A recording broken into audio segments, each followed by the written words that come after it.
तुला राशि के लिए 12 जुलाई से लेकर के 26 अगस्त 2024 तक का समय एक विशेष उन्नति का समय प्रदर्शित हो सकता है। कैसे होगा, क्या होगा, इसी को समझने के लिए ये वीडियो हम लेकर के आपके समक्ष उपस्थित हुए हैं। इस समय पर एक ऐसा ग्रह संयोग बनेगा जहां पर मंगल जो कि आपके धनेश बनते हैं और साथ साथ देवगुरु बृहस्पति जो कि आपके छठे अर्थात आपके मेहनत के स्वामी बनते हैं, इन दोनों का मिलन होकर के किस किस कार्य को अंजाम देगा, आज इस बात को हम समझने वाले हैं। एक ऐसा समय होगा जहां पर देवगुरु बृहस्पति पहले से आपके अष्टम भाव पर समाहित हैं और ठीक ये डेट आता है 12 जुलाई का, मंगल की एनर्जी भी आपके अष्टम भाव पर समाहित हो जाएगी।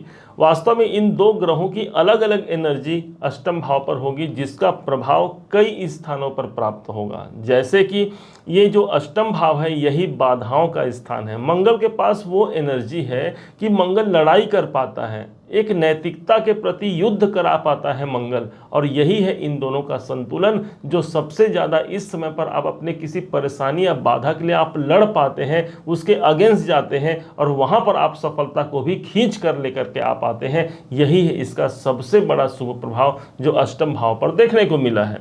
ज्योतिष की माने तो अष्टम भाव हमारा शुभ भाव नहीं होता, जो ग्रह वहाँ पर जाते हैं उनके शुभत्व में कमी आ जाती है, लेकिन इसको अगर कर्मा अलाइनमेंट से यदि जोड़ दिया जाए तो मंगल हमारा स्वयं का साहस है और गुरु हमारा भाग्य है। तो ये एक ऐसा समय होगा जहां पर मेरा भाग्य मेरे पराक्रम के अधीन हो जाएगा। और दूसरे तरफ से मंगल की दृष्टि जिस जिस भाव पर पड़ती है वो स्थान सुरक्षात्मक दृष्टिकोण से महत्वपूर्ण हो गया, क्योंकि मंगल को हम एक प्रोटेक्टर ग्रह के रूप में देखते हैं जिसके पास प्रोटेक्शन है। कहां पर हमारी सुरक्षा प्रदान करेगा इस बात को समझते हैं। मंगल अष्टम में है अर्थात आप लड़ पाते हैं अपने बाधाओं से।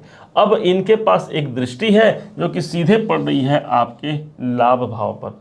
अब एक तो ये आपका धनेश और ऊपर से लाभ भाव पर इनकी सुरक्षात्मक दृष्टि का होना, कोई बड़े अर्थ लाभ को यहाँ पर प्रदर्शित करा भी जाए तो कोई बड़ी बात हम इसे नहीं मानेंगे, क्योंकि धनेश का जब भी धन भाव से या फिर किसी अन्य भाव से इनकम के भाव को सुशोभित कर रहे होते हैं और वो भी इनके मित्र की राशि है, सूर्य की राशि है, इस कारण से कोई अच्छे लाभ यहाँ पर प्रदर्शित होते हैं। कोई कामनाओं की पूर्ति यहाँ पर हो सकती है, कोई इच्छा हमारे अंदर है, उन इच्छाओं की पूर्ति का होना यहाँ पर मंगल के साहस के माध्यम से आपको प्राप्त होता है।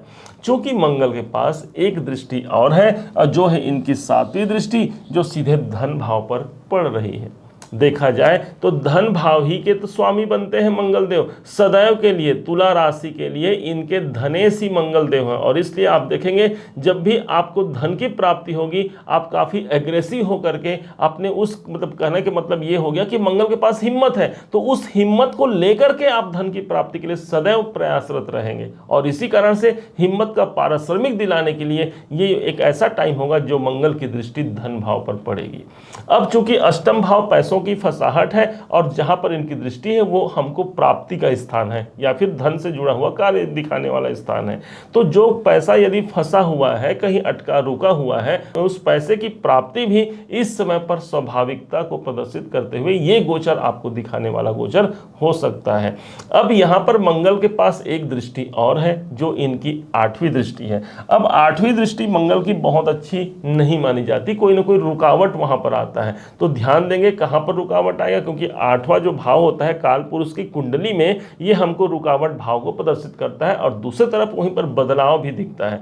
तो आपके जो छोटे भाई बहन हैं उनके संग रिश्ते पर यहाँ पर कुछ खटास आ सकती है, उसके लिए हमें सतर्क रहने की आवश्यकता है। कोई एग्रीमेंट वगैरह होना है उसके लिए भी ये मंगल आपको रोक सकता है, बाधा कारक हो सकता है। लेकिन यही कहा गया है कि अष्टम भाव अचानक कार्य करने का है, तो एक तरफ तो हमें वहां दिखेगा कि कुछ न कुछ वहां रुकावट हो रही है और अगला ही पल वो कार्य संवर सकता है, सज सकता है। यही मंगल की खूबसूरती हो गई जो इनकी 8वीं दृष्टि आपके तीसरे भाव को प्रदर्शित कर रही है।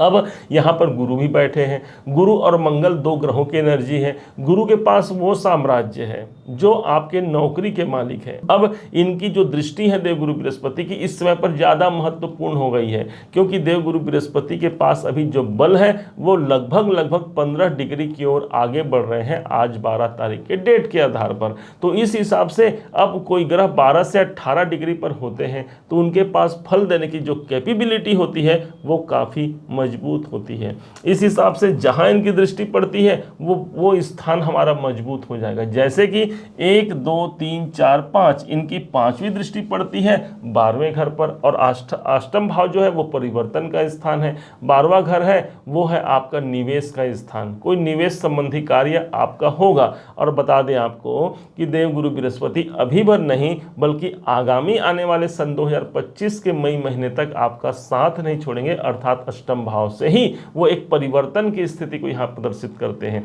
और इसी कारण से जब 12वें घर को देखते हैं कोई विदेश संबंधी कार्य यहाँ पर पूर्ण हो सकता है, कोई आयात निर्यात से जुड़ा हुआ आप कार्य करते हैं वहाँ यहाँ पर पूर्ण हो सकता है, कोई ससुराल से जुड़ा हुआ कोई टेंशन प्रॉब्लम है वो यहाँ पर दूर हो सकता है। तो ये सब मंगल के पास आधिपत्य है और जिनका दृष्टि सीधे 12वें घर पर पड़ रहा है। अब गुरु को माना गया है स्वयं आध्यात्मिक ग्रह माने गए हैं। एक तो ये स्वयं बैठे हैं मोक्ष त्रिकोण की राशि पर। तो जो लोग मोक्षार्थी हैं, जो ईश्वर तत्व को जानना चाहते हैं, ईश्वर तत्व की प्राप्ति करना चाहते हैं, जो लोग ईश्वर से जुड़ना चाहते हैं, ये एक बहुत अच्छा समय हो गया, क्योंकि अष्टम भाव तो अपने आप में एक मोक्ष त्रिकोण हो ही गया और ऊपर से 12वां घर वो भी मोक्ष त्रिकोण है। इसलिए ये समय होगा आपके ध्यान साधना का समय। एक ऐसा समय होगा जहाँ पर आप ईश्वर से साक्षात्कार कर सकते हैं, और यदि आप इस कार्य पर करते हैं तो निश्चय मानिए उनकी कृपा जब हो जाती है तो सभी कार्य सफल हो जाते हैं। जा पर कृपा राम की होई ता पर कृपा करहि सब कोई कहा गया है। और यही है इस देवगुरु बृहस्पति का प्रभाव। इनकी भी दृष्टि धन भाव पर पड़ रही है। माना जाता है गुरु की दृष्टि जिस स्थान पर पड़ती है वो स्थान पवित्र हो जाता है। इस हिसाब से मेरे आर्थिक लक्ष्य को प्राप्त करने का ये सिर्फ अभी नहीं बल्कि आगामी मई तक की ये देवगुरु मेरे साथ छोड़ेंगे। चूंकि ये मंगल के संग आए हुए हैं इसलिए हमने इसका प्रेडिक्शन भी आपको देना एक अच्छा बात समझा। और इसी कारण से कोई कुटुंब में, कोई परिवार में कोई मांगलिक कार्य का संयोग भी देवगुरु बृहस्पति बनाते हैं। आपने देखा होगा जब गुरु या शुक्र अस्त हो जाते हैं तो कोई मांगलिक कार्य में अवरोध उत्पन्न हो जाते हैं, लेकिन गुरु की दृष्टि यहाँ पर है अर्थात मांगलिक कार्य का एक संयोग बनता है। विवाह या किसी बच्चे का जन्म परिवार में या घर पर होना एक स्वाभाविक सी स्थिति यहाँ पर उत्पन्न होती है। देवगुरु बृहस्पति के पास जो 9वीं दृष्टि होती है इसके माध्यम से ये देख रहे हैं सीधे चतुर्थ भाव को। चतुर्थ स्थान वो स्थान हो गया जहां पर 10 नंबर की राशि लिखी है। एक तरफ तो देवगुरु बृहस्पति इसी राशि पर आकर के नीच के हो जाते हैं, तो दूसरे तरफ मंगल देव इसी राशि पर आकर के उच्च के हो जाते हैं। अब यहाँ पर जो कमी हमारे सुखों में है, जो कमी हमारे शांति में हमको प्राप्त हो रहा है या प्रॉपर्टी से जुड़ा हुआ कोई प्रॉब्लम आ भी रहा है, तो मंगल का संग ऑलरेडी गुरु के संग मतलब एक संग चल रहा है। मतलब गुरु हमारा भाग्य है, मंगल का संग देवगुरु बृहस्पति को मिल गया, अर्थात शांति कायम करना इन दोनों ग्रहों की मजबूती हो गई। अब इसी समय पर दो तत्वों का मिलन होना, अब समझिएगा इसे। एक तो देवगुरु बृहस्पति स्वयं आकाश तत्व के ग्रह होते हैं, तो दूसरे तरफ मंगल देवता अग्नि तत्व के ग्रह हैं, और यहाँ जिस राशि पर ये बैठे हैं वो स्वयं पृथ्वी तत्व की राशि है, 2 नंबर की राशि। इसलिए हमारे जीवन को सफल बनाने के लिए 5 तत्वों की आवश्यकता होती है। जिस दिन ये 5 तत्व एक संग हो जाए तो व्यक्ति फिर अनंत के सागर में डूब सकता है और बहुत कुछ प्राप्त कर सकता है जो उसे अपने जीवन में लालसा है, अभिलाषा है। तो जिसमें से 3 तत्व इस समय पर आपके जागृत होंगे, पृथ्वी, अग्नि और साथ ही साथ यहाँ पर आकाश तत्व प्रभावी हो रहा है। कोई बेहतर परिणाम यही गोचर आपको निकाल करके दिला सकता है। अब कौन से उपाय किए जाएं जिसके माध्यम से ये हमारे लिए बहुत अनुकूलता को प्रदर्शित करें।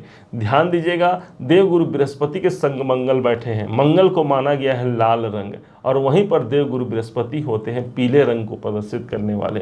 तो इस समय पर घर में आप एक काम कीजिएगा, एक तांबे का लोटा लीजिएगा और उस तांबे के लोटे में गंगा जल मिला करके कुछ जल भर दीजिए और उसमें कुछ पीले सरसों डाल दीजिए और घर के ईशान दिशा में या घर पर पूजा के स्थान में इसे रख दीजिए। इससे होगा क्या, मंगल और गुरु जो दोनों सम्मिलित अवस्था में अभी इस गोचर के दौरान है, ये जागृति अवस्था में आकर के आपके कार्य को सिद्ध कर देंगे। दूसरा दिन जब आता है तो इसे अपने घर में छिड़काव कर लें, और जो सरसों है इसे भी घर में छिड़काव कर देना है, क्योंकि सरसों एक ऐसा, पीला सरसों में एक ऐसी शक्ति होती है जो नेगेटिविटी को दूर करता है। घर में यदि कोई नकारात्मक ऊर्जा है भी तो उस ऊर्जा को दूर करता है। उस गंगा जल का भी छिड़काव कर दीजिए। जो बचा हुआ गंगा जल है किसी गमले में डाल दीजिए अथवा किसी नदी जल में प्रवाहित कर दीजिए। निश्चय मानिए ये गोचर एक परिवर्तनकारी गोचर आपके लिए सिद्ध हो सकता है। उम्मीद है आप सबने इसे समझा है, आप सबने इसे जाना है। यदि आपने इसे समझा है, जाना है, मेरे समझाने का प्रयास यदि आपको सार्थक लगा हो, मेरे समझाने का तरीका यदि आपको सार्थक लगा हो, तो हर बार की भांति इस बार भी अपना प्यार भरा लाइक और कमेंट करना कभी मत भूलिएगा। और हाँ, यदि अभी तक आपने चैनल को सब्सक्राइब नहीं किया है, सब्सक्राइब जरूर कीजिएगा। पुनः एक बार फिर आप सभी का दिवस बहुत मंगलमय हो, इन्हीं शुभकामनाओं के साथ। जय श्री राम।